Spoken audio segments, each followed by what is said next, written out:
दूसरा विश्व युद्ध तो खत्म हुआ, पर दुनिया में शांति नहीं आई, बल्कि एक बिल्कुल नए तरह की जंग शुरू हो रही थी। पूरी दुनिया तबाही से गुजर रही थी। ब्रिटेन और फ्रांस जैसी पुरानी महाशक्तियां अब कमजोर पड़ चुकी थीं।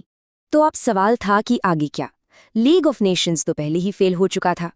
इसी कोशिश में बना यूनाइटेड नेशंस, पर शांति के इस वादे के पीछे एक और टकराव पनप रहा था। दो नए सुपर पावर्स उभरे, अमेरिका और सोवियत यूनियन, जो कल तक दोस्त थे आज दुश्मन बन गए थे। और इसी के साथ दुनिया दो गुटों में बंट गई, एक तरफ डेमोक्रेसी तो दूसरी तरफ कम्युनिज्म।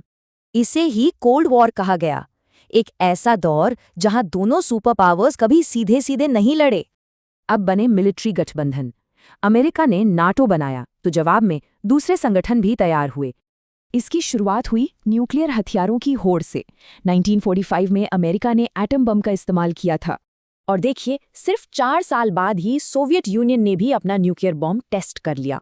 इसका सबसे खतरनाक मोड़ था क्यूबन मिसाइल क्राइसिस। दुनिया न्यूक्लियर वॉर से बस एक कदम दूर थी। पर इन सुपर पावर्स की जंग के बीच दुनिया का नक्शा एक और वजह से बदल रहा था। ये दौर था डीकोलोनाइजेशन का। भारत से लेकर अफ्रीका तक कई देश आज़ाद हो रहे थे।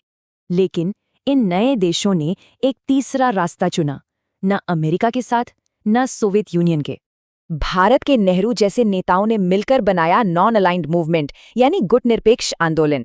80 के दशक तक आते आते सोवियत खेमे में दरारें साफ दिखने लगी थीं। सोवियत लीडर मिखाइल गोर्बाचेव ने ग्लासनोस्ट और पेरेस्ट्रोइका जैसे सुधारों की शुरुआत की। पर इन सुधारों ने तो मानो पूरे ईस्टर्न यूरोप में आज़ादी की एक लहर ही शुरू कर दी।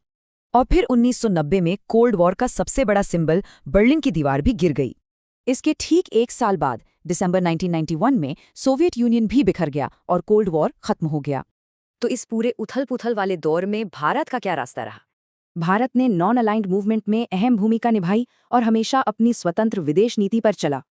कोल्ड वॉर तो खत्म हो गया, पर क्या सुपर पावर्स की दुश्मनी वाकई खत्म हुई है या सिर्फ इसका रूप बदल गया है?